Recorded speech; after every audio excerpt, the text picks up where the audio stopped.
Assalamualaikum warahmatullahi wabarakatuh. Waalaikumsalam warahmatullahi wabarakatuh. Selamat malam, Pak Jumalab. Selamat malam, Bapak Ibu semuanya. Jumpa lagi bersama saya, Zakia Joban, dan Bapak Jumala Multazam pada malam hari ini di Move Up TV Will Being Live. Dengan topik malam hari ini, kita akan bicara mengenai positive thinking. Selamat malam Pak Jumala, apa kabarnya nih malam hari ini?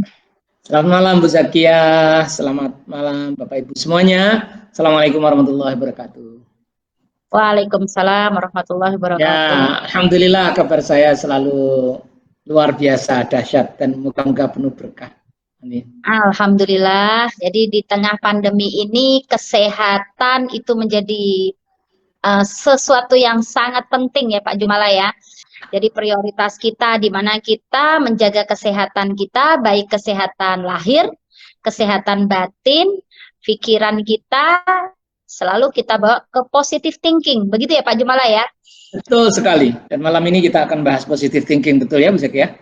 Iya, betul Pak. Positive thinking. Nah, Bapak Ibu semuanya, Pak Jumala ini kalau saya bilang pakarnya positive thinking. Kenapa kok saya bilang pakarnya positive thinking?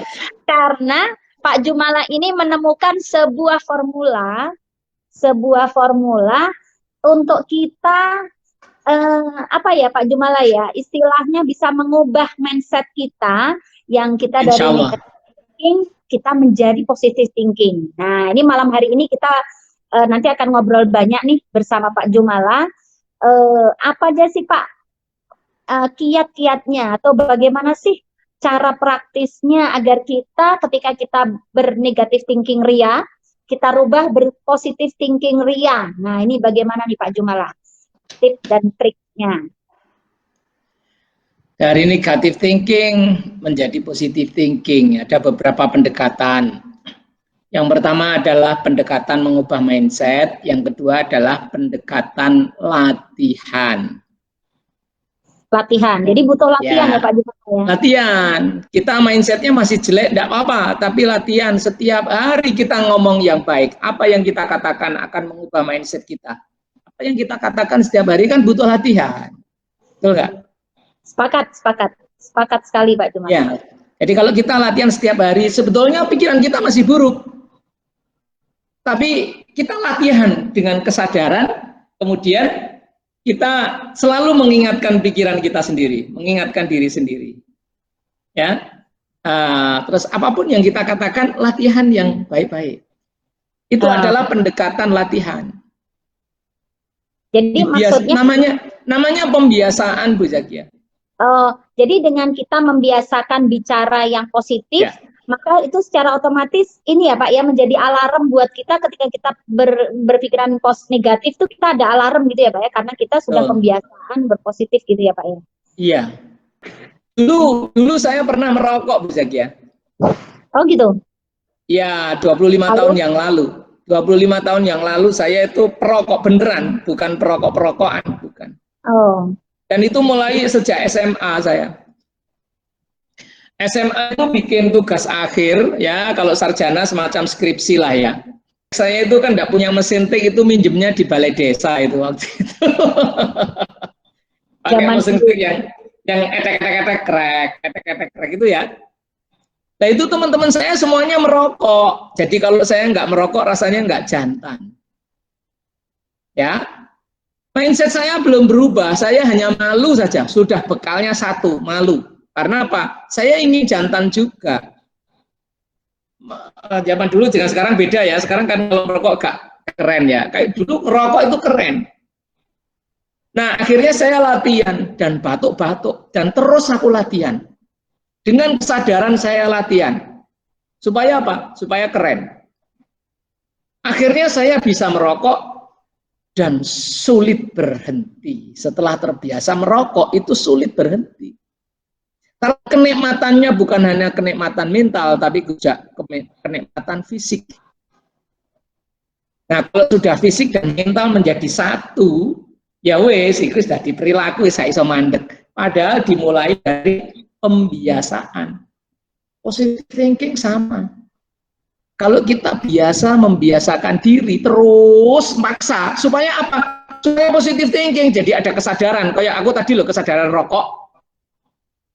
Supaya keren. Maaf ya, saya bicara masa lalu saya. Kalau teman-teman ada yang beraliran apa? Itu adalah jahiliyah, ya itu masa jahiliyah, Bu Zakia. Sekarang aku nggak merokok, sudah 25 tahun. Jadi saya ingin bisa merokok, ada kesadaran, ada tujuan kepingin keren. Sama, kalau kita kepingin bisa positive thinking, tujuan itulah yang dipakai untuk cantolan, untuk latihan setiap hari, meskipun pikiran kita masih belum positif. Gitu untuk pendekatan pertama, Bu Zakia. Oke. Untuk pendekatan keduanya, Pak? Pendekatan keduanya mindset. Mindset itu banyak cara. Datang ke seminar, mendatangi nasihat. Kalau yang muslim yang ngaji. Mengaji yang positif, karena tidak semua ustadz, mohon maaf, tidak semua ustadz itu nuansanya positif. Begitu. Maka kalau kita ingin yang positive thinking, yang mendatangi yang positif. Yang gitu positif. Ya. Betul. Positif itu memudahkan kita untuk melihat peluang, memudahkan kita untuk bersyukur. Kenapa? Karena yang kita lihat itu menyenangkan. Positif itu kan sifatnya menyenangkan. Iya, betul Pak Jumala. Dan ini ya Pak Jumala ya, sepertinya positive thinking ini kayak sebuah tarik-menarik ya Pak ya. Ketika kita berpikir positif, maka kejadian atau sesuatu yang mengikuti itu ikut positif Pak. Insya Allah. Itu ada teorinya atau enggak sih Pak? Apa ada memang itu? Toh ya, ada. Saya lihat Pak, jadi gini, apa? Sepertinya ini ya Pak ya, istilahnya tuh terlihatnya seperti tidak ada korelasi nih antara kejadian yang satu dengan kejadian yang dua. Tetapi ketika kita positive thinking, pikiran kita selalu positif, kejadian yang mengikuti kita tuh sepertinya kok selalu positif terus gitu. Tapi begitu juga sebaliknya Pak, ketika kita negative thinking, maka kejadian yang mengikuti itu selalu negatif aja. Kadang kita melihat orang itu yang dia kerja selalu negatif aja. Itu apakah memang tarik-menarik itu tuh apakah memang ada teorinya atau sunatullah yang ini Pak? Jadi memang sunatullah ya, maksudnya seperti apa nih Pak Jumala? Menurut Pak Jumala hubungan itu gimana Pak? Saya meminjam istilahnya Ustadz ya. Kalau tadi Bu Zakia mengatakan sunatullah, iya. Karena kata para ustadz, ada sebuah hadis qudsi yang bunyinya ana indadhanni abdi bi indanna khairan falahu wa indanna syarran falahu. Saya itu berdampingan atau di sisi prasangka hambaku. Kalau prasangkanya baik, dia mendapatkan kebaikan. Kalau prasangkanya buruk, dia mendapatkan keburukan. Allah a'lam, ini adalah hadis qudsi bicara soal sunatullah. Nah, kepakaran saya bukan di keustatan, mohon maaf. Saya kepakarannya di psikologi. Dari pandangan psikologi kognitif yang disebut neurolinguistic programming. Orang positive thinking atau negative thinking itu ibarat orang pakai kacamata. Kalau kita pakai kacamata merah, maka semua yang kita lihat tampak kemerahan. Jangankan yang warnanya merah, yang warnanya putih saja kemerahan, apalagi yang warnanya merah. Gitu. Nah, demikian juga kalau kita itu menggunakan kacamata positif, maka semua yang positif akan tampak sangat positif. Dan semua hal-hal yang netral, yang putih-putih netral, itu yang kelihatan itu kebaikannya. Sehingga kebaikan-kebaikan itu lebih mudah tampak. Sebaliknya, kalau kita itu negatif, frame kita selalu negatif, maka yang tampak setiap kita melihat orang itu negatifnya. Ono wong moro nang omahmu, ke depan rumahmu, nek Bu Zakiah negatif, ini mesti ngutang maneh iki. Itu karena pikirannya negatif. Tapi kalau pikirannya positif, alhamdulillah, arep tuku Sabun cuci tangan. sabun cuci tangan, parfum apa namanya? Pewangi gitu ya. Aku dikirimi pewangi merek. Oh, siap. Siap, Pak Ya. Jumat. Enak ya? Enak banget itu anunya Bu Zakiah. Pewanginya.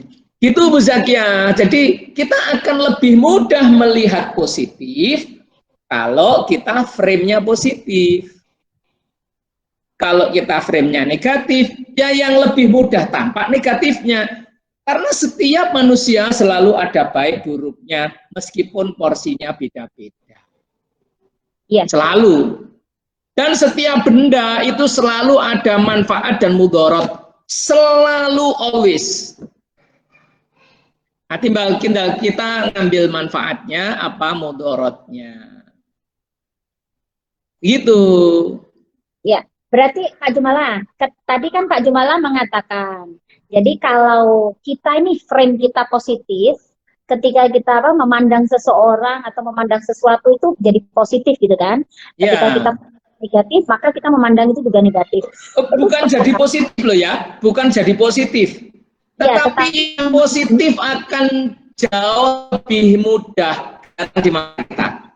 Oh ya, jadi istilahnya karena frame kita positif gitu ya Pak. Karena frame kita positif, jadi seperti filter dia. Positive thinking itu seperti filter. Kalau kita filternya positif, yang masuk ke mata kita, yang masuk ke hati kita, itu yang positif. Tapi kalau negative thinking, maka filter kita negatif. Yang masuk ke mata kita, masuk ke hati kita, masuk ke telinga kita, negatif-negatif saja. Yang lain di denial. Iya, sepakat Pak Jumala. Jadi memang sepakat sekali tadi seperti yang Pak Jumala sampaikan. Dan juga ini Pak Jumala, kalau saya melihat Pak Jumala ya, ketika kita melihat seseorang yang selalu positive thinking, ya, itu aura positive thinkingnya itu juga seperti dirinya itu seperti memancarkan aura positif. Betul. Yang lalu aura positif itu bisa kita rasakan gitu. Jadi misalnya kita ketemu orang yang orang itu selalu positive thinking. Kita aja melihat dia itu sudah merasa positif gitu kan Pak. Nah begitu juga sebaliknya. Terkadang kalau kita ketemu orang yang orangnya itu selalu negatif aja, itu pun juga terpancar dari auranya. Jadi kita tuh kalau ngelihat dia kok kayaknya negatif gitu loh. Jadi itu kayak nggak perlu dikatakan, tapi itu bisa dirasakan gitu loh Pak Jumala. Itu gimana Pak Jumala? Sepakat nggak tuh? Sepakat. Sepakat. Karena wajah kita ini adalah ekspresi atau cermin dari apa yang ada di dalam pikiran kita. Kalau pikiran kita itu selalu frame-nya positif, maka kita melihat orang itu kebaikannya. Betul nggak? Yang terlihat kita ini ada kebaikan. Bu Zakiah, saya, ini kan harus mengakui kalau kita itu ya ada kebaikannya, ada kejelekannya, betul? Tetapi kalau cara pandang saya kepada Bu Zakiah itu positif, maka yang saya lihat itu kebaikannya Bu Zakiah. Karena pikiran saya senang. Kalau saya senang, apa yang muncul? Wajah saya tersenyum. Begitu loh kira-kira. Tapi kalau saya melihat Bu Zakiah ini tidak suka, maka yang kelihatan Bu Zakiah itu jeleknya. Kalau saya melihat jeleknya Bu Zakiah, muka saya ini akan terpancar muka untuk menghadapi orang jelek. Jadi kan terus wajahku juga ikut jelek, betul? Berarti kita ini ya Pak Jumala, positive thinking itu seperti juga menular gitu ya Pak ya. Kalau kita kumpul sama orang-orang positif, kita ikut positif. Menular. Dan kalau kita kumpul sama orang negatif, kita jadi ikut negatif gitu ya Pak ya. Naifnya, penularan negatif itu lebih mudah daripada penularan positif. Nah, itu berarti ya itu Pak ya, berarti itu adalah maksudnya kenapa Rasulullah menyuruh kita kumpul dengan orang soleh, menyuruh kita Iya, kumpul dengan orang-orang yang baik itu karena itu tadi ya, iya. memang kumpul dengan orang yang baik maka kita ketularan juga gitu kan, Iya, kumpul dengan kalau kita kumpul bakul minyak wangi, kita jadi wangi. Itu hmm, luar biasa itu. Nah, itu hmm, adalah upaya bagaimana caranya untuk membuat kita jadi positif. Katanya kumpul dengan orang-orang positif itu merupakan bagian dari pembiasaan. Pembiasaan itu Ustaz ya. ya. Nah ini Pak Jumala, satu lagi Pak Jumala. Bagaimana nih ya? Ada sebuah case di mana orang ini ya selalu berpositif gitu kan. Positif kan baik nih, baik. Bagus kan? Tetapi di tengah pandemi corona ini ada ya, tetap positif ini juga, positive thinking ini juga tetap ada ininya juga kan Pak. Ini contoh nih case-nya ya. Ketika seseorang selalu berpikir positif, lalu dia nggak usah pakai masker, kan aku positive thinking. Positive thinking kalau kita ini insya Allah terjaga dari ini. Nah ini bagaimana nih Pak Jumala? Jadi memang bagaimana kita di ini loh di pandemi ini kan juga bukan berarti kita negatif thinking kan, tetapi kita waspada gitu kan. Nah ini bagaimana menurut Pak Jumala? Ada dua golongan ya. Orang yang tidak berhati-hati di dalam pandemi ini ada dua golongan.